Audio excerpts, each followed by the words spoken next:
England cricket team रो अधिनायक पद छाड़िले Jos Buttler.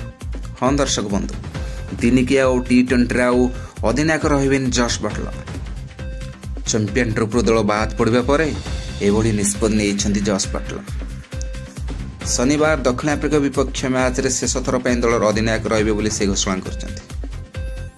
पूर्व match रे इंग्लैंड को हराइथिला अफगानिस्तान टीम 5 विकेट शक्तिशाली इंग्लैंड टीम को परास्त करथिले।